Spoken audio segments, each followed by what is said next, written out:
Welcome on in, football fans. It's your boy Gsluke here with our DFS and prop preview for tonight's Thursday night football matchup between the Packers and the Lions. Gonna make sure you're ready for all of those DFS lineups. With first off, a look at the showdown side of things and how I'm handling my single game lineups. And then afterwards, we'll go through the prop slate and a few props on Underdog and Prize Picks you might want to keep an eye on out there before lock and mix into a few slips. So without further ado, let's go ahead and hop right on in. With first off, a look at the DFS side. We've got ourselves what could be a little bit of a barn burner tonight with over a 50-point implied total and a ton of injuries on the defensive side of the ball, whether it's Jair Alexander, a few other defensive backs out there for Green Bay, or on the Lions side of things where they have over 10 players on defense that are rolled out. There should be a lot of scoring to be had, and it's not like either of these defenses have been slouches for the entire year. It's just that as the year has gone on and they've had so many guys go down, they look completely different at this point. So that's why you have such a high implied total, despite having two pretty good defenses going at it and two offenses that are certainly capable of going out there and producing as well. So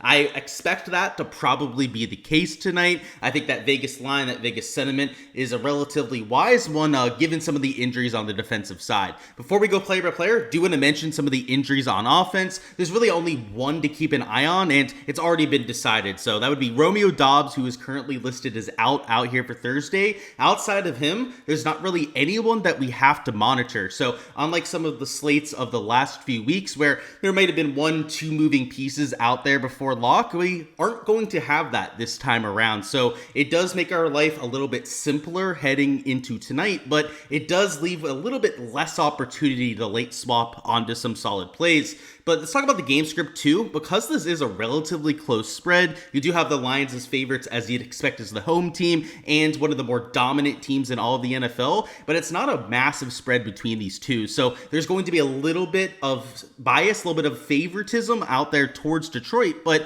the Packers players are still going to get quite a bit of attention too. So what you can see here is that Josh Jacobs, right, he's still 50% owned. Guys like a Jane Reed are like 40% owned down here in the 7K range. And though some of the guys on the Lions, like a Gibbs is a little bit higher owned than a Jacobs, for example. A Jared Goff is a little bit lower owned than Jordan Love, but like when you compare Amon-Ra out there to Jane Reed, right, you look at the wide receiver twos like Jamison Williams compared to somebody like Christian Watson, you can see that the guys on Detroit are just a little bit more popular. So I don't think that there's one team that's the massive quote unquote chalk for tonight. I think more so what you're going to see a lot of people do in GPPs is build a whole lot of 3-3 lineups. Anytime you have over a 50-point total, relatively close spread like you have between these two teams, people love playing both quarterbacks and then oftentimes trying to take two wide receivers, maybe a running back out there for some correlation out there from either team. So you're going to see a lot of 3-3s, maybe a 4-2 Lions build will also be a relatively popular build that you see.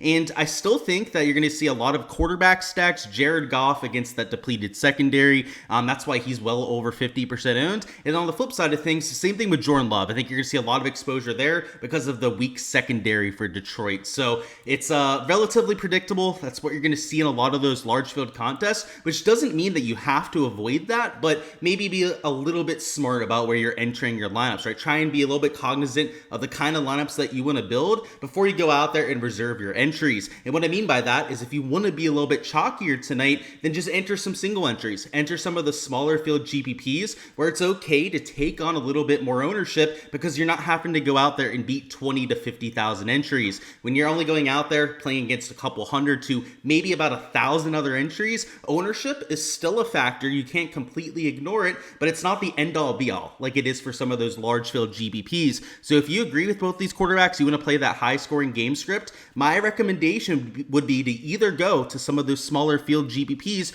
or in the large field GPP to leave some salary on the table to really get different with somebody down there in your value range, because you're going to have to offset that chalk towards the top. So that's the talk about ownership, where the quote unquote chalk is coming in. I personally will be playing some of the smaller field GPPs, some of the single entries out there for this evening, as I tend to agree with that kind of game script. So if you're more contrarian, if you think it's going to be a defensive matchup, or maybe you think the Packers are going to go out there and whoop the Lions tonight, then you can play in the large field GPP, go with those kind of scripts and feel feel really good about getting different to the field. Unfortunately for myself, right, I don't see myself playing a lot of the scripts tonight, so I'm going to avoid some of those large field contests as they're negative EV if you're going out there and just playing the chalk. So let's go player by player now. So let's start up the top at Amon-Ra St. Brown, who's $10,200. And given the total here, given that we have some really stud players on both teams, I don't understand why he's only $10,200. We've had slates where guys like him,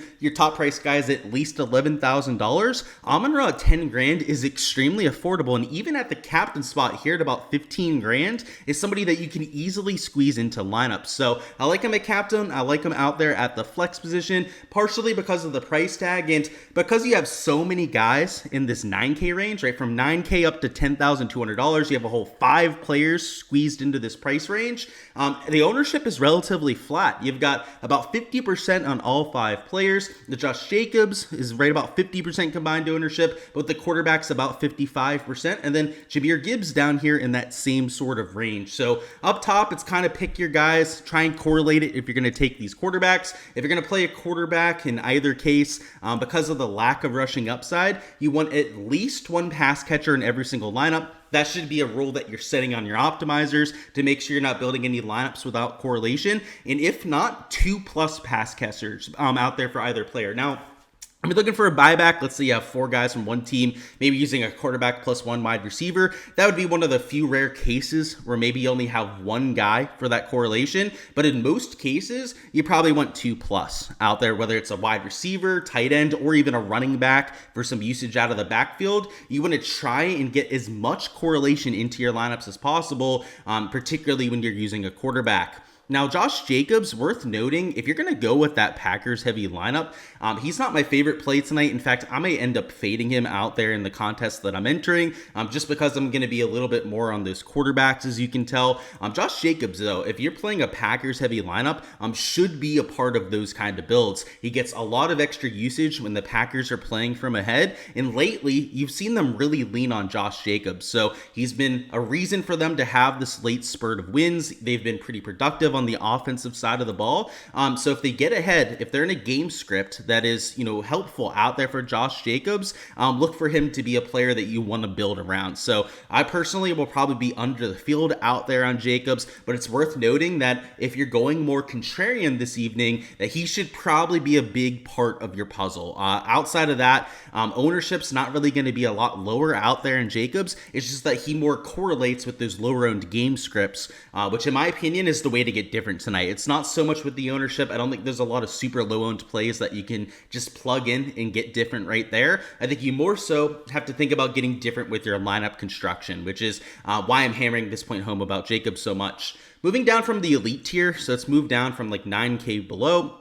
So Gibbs and Montgomery, I guess we'll go ahead and lump these two together. I think that both are well within play tonight. I do like Gibbs just a little bit more, especially if I think it's going to be a competitive game. Now, if the Lions are going to go out there and kick some ass, maybe I'm playing a 4-2 Lions stack, even a 5-1, I would consider playing both of these together. In fact, even in some 4-2s, I might prefer Montgomery over Gibbs, as he's more of the traditional running back out there for Detroit. They're playing from ahead. He's going to be getting a lot of those carries there in the second half. So I think in Packers heavy lineups, I'm going to go with more Jahmyr Gibbs, whereas if I'm more of a Lions heavy lineup, which is probably the way that I lean on tonight's game, if I'm going to go with anything but a 3-3, it's probably a 4-2 for the Detroit Lions.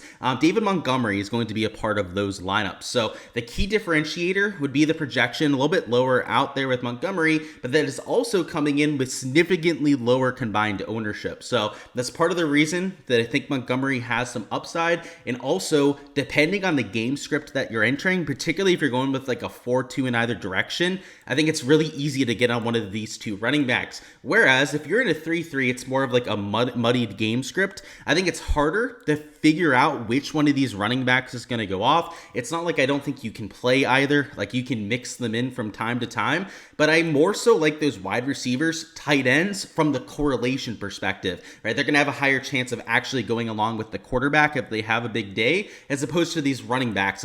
They can get production out of the backfield, but that is usually not their main source of production. So in those 3-3s, maybe I'm not playing as much of these two out there for Detroit, but in each 4-2, it's real easy to see which direction that I would go.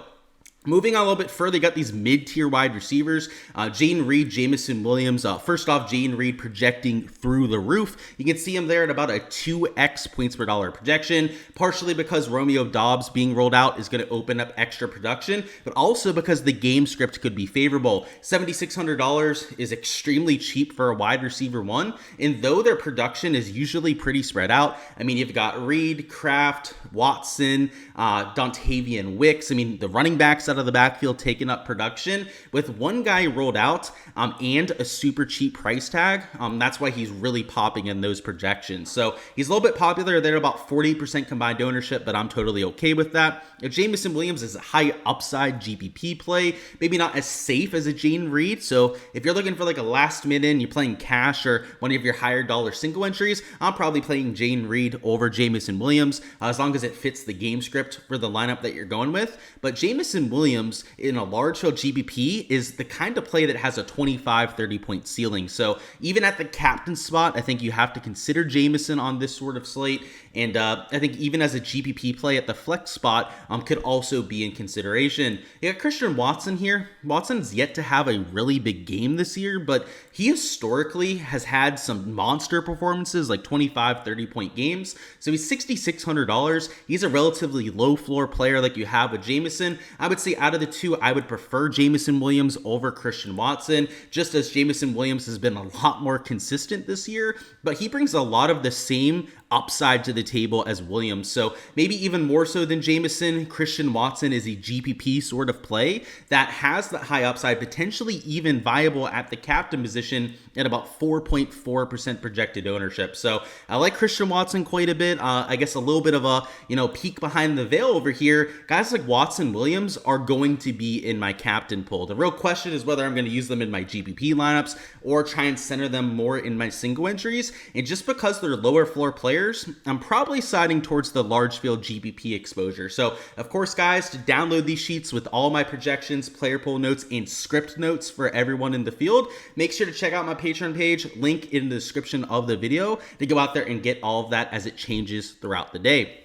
Moving on to the value tier, so we'll go from 6K and below for the second half of this video. We're going to have Sam Laporta here at $5,600 and Tucker Kraft at $5,400. Both are really solid mid-tier options, and I mean, just in general, a lot of really good projecting plays. I mean, the other slate, last slate, we had a lot of guys at like 1.4 to 1.5x points per dollar. We have a lot of guys living in that 1.8 range here in this 5K range. So whether it's the two tight ends here, Jake Bates, even Brandon McManus is a decent projection out here for tonight. All of these sort of players are solid spots to open up some salary. The one thing worth noting is that the Lions defense has been really good at defending opposing tight ends. In fact, they are number one in the NFL when it comes to opposing tight ends, fantasy points allowed per game. So Tucker Kraft, I'd be worried about that in most cases, but they have so many injuries out there for Detroit that we can't really take those stats as seriously as we otherwise would. So I still think that both are solid plays. Maybe I like Laporta just a little bit more because the matchup checks out, but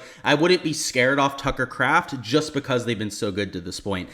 They've got so many guys out that it's going to be a shell of its former self, so I don't think you have to worry about it as much as you normally would. Moving down to this 4K range, by the way, the defenses, Lions, Packers, if you think it's going to be a high-scoring game like I do, you're probably not using them. But if you're contrarian, you want to go with like a 4-2 for either team, maybe a lower-scoring game script. If you're large for GPPs, if you're trying to get different, for example, these sort of guys make a lot of sense. So if you're going to go with that Packers-heavy lineup, they've been a really good defense this year. There's a lot of correlation to be had between Josh Jacobs and the Packers defense. If you go through the game logs, you're going to see that a lot of times when Josh Jacobs has his best games are when the Packers defense are posting 10 plus fantasy points. So I think if you're going to look for some correlation with the defense, you might look to Josh Jacobs to do so. The guys that I like more for value, though, it'd be guys like a Tim Patrick. He's going to be playing some snaps out there for Detroit. That high efficiency offense. He's got a big play threat, too. He's a deep play threat, just like Jamison Williams out there. I like him at about 2x points per dollar. Chris Brooks is the receiving back out there for Green Bay, so perhaps could get some extra usage if they're playing from behind. I will say that I'm using him sparingly out there in GPPs, but it's going to mostly be as a buyback to Lions lineups as he relies on a lot of the out of the backfield usage to get there fantasy wise. Brock Wright, I guess he could score you a touchdown to get there, but he's a low volume tight end, so more of a GPP flyer if you're looking for anything. And then from Emmanuel Wilson down, Wilson will see some rushes out of the backfield, maybe a target or two, just like Chris Brooks. These kind of players, though, Wilson, I'll include in this, but definitely Sims, Melton, and Malik Heath. These are just pure flyer plays. Honestly, they're probably not making my player pool tonight, but unless you're playing a 150 max sort of contest and you just need somebody that is going to be sub 10% owned to offset your ownership, you'd be playing these sort of guys in that kind of contest. Because I'm going to be more single entry, more smaller field GPP based, as I was mentioning before, these kind of guys, and even Wilson, I'll throw into that, just don't see a place in my player pool. There's no reason to get that cute towards the bottom. I think if you're mixing in a Tim Patrick, maybe somebody like a Ryder Brooks is one of your last man in, you're using this 4 or 5K range efficiently, like especially these tight ends. I mean, heck, even Jameson Williams, Christian Watson, they're probably cheaper than they should be. You're going to have ways to open up the salary, particularly when your most expensive player is only $10,200. So to circle back, go full circle out here with this video,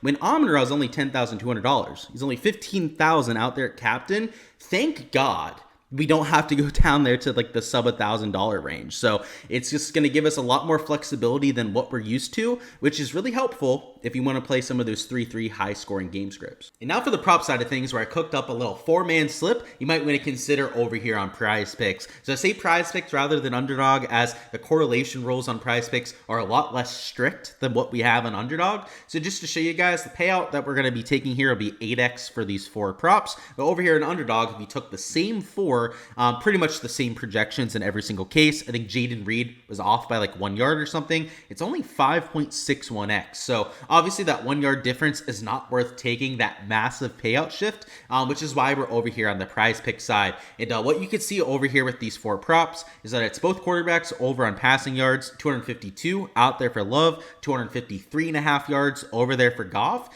And then also they're over for each quarterback's respective number 1 wide receiver. So an Amon-Ra over 70.5, and also Jane Reed over 61.5 yards. So there's some clear correlation between these 4 props, and with an over 50-point total, a bunch of injuries on the defensive side like I was talking about before, this has shootout written all over it. Now, does that mean it's a guaranteed outcome? Of course not, right? That's why this is a whole 8x payout slip. But if we get that kind of shootout, there's a really good chance that this were to go over. And because you have so many injuries in the secondary out there for the Packers, if they're going to go out there and move the ball against that team, it is likely going to be through the air. And then on the other side of things, it's the same thing out there with Jordan Love. You're going against one of the best rushing defenses in all the NFL.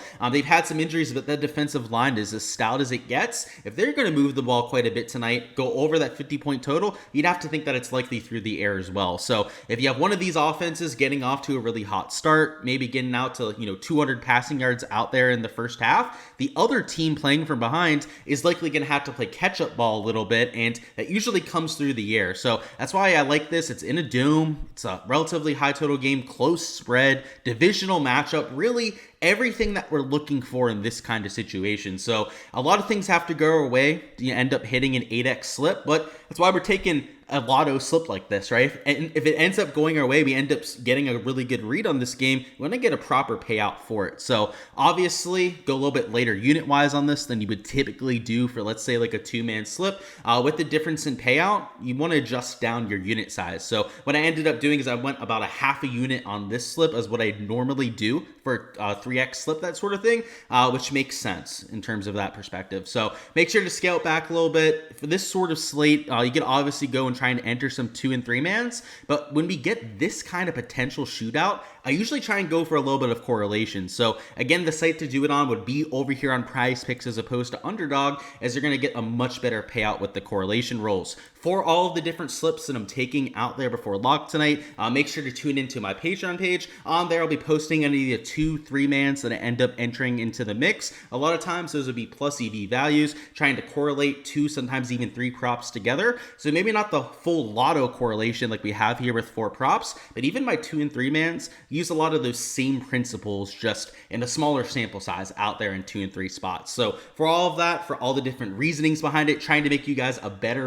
of the NFL, make sure to check out my Patreon page, link in the description of the video. But that's all I've got over here on the prop side. That's all here for the Thursday night football preview. Best of luck out there with all of your exposure tonight. Go ahead, smash that like button before you guys hop on out of here, and also subscribe to the channel so you don't miss any of the content to come. That'll include our main slate preview out there for this weekend, Monday Night Football, the rest of the football season. You won't want to miss any of it, so subscribe so you get notified when I'm posting content. On top of that, go ahead, comment down below who you guys have as your top scorer for Thursday Night Football, and if you can give me the top raw fantasy score there on DraftKings and within 2 fantasy points in terms of your projection, you will win a free month access to my Patreon page. So go ahead, give me that top score, also give me their projection within 2 fantasy points, and be entered to win that access on the Patreon. It's a great source for all those DFS projections that you see in my videos. My player poll notes, I do detailed player notes for almost every player as well, to give you an idea of a few things to think about when deploying a player or potentially fading them out there in your exposure. And on the prop side of things, all the different slips and all the reasoning behind the bets that I'm getting to. So if you want all of that, make sure to go ahead, enter the giveaway down below, or just go ahead and join down there in the link in the description of the video. That's all I've got though, guys. I appreciate you guys supporting my channel as per usual. Best of luck this evening, and let's go out there and have ourselves a Thursday.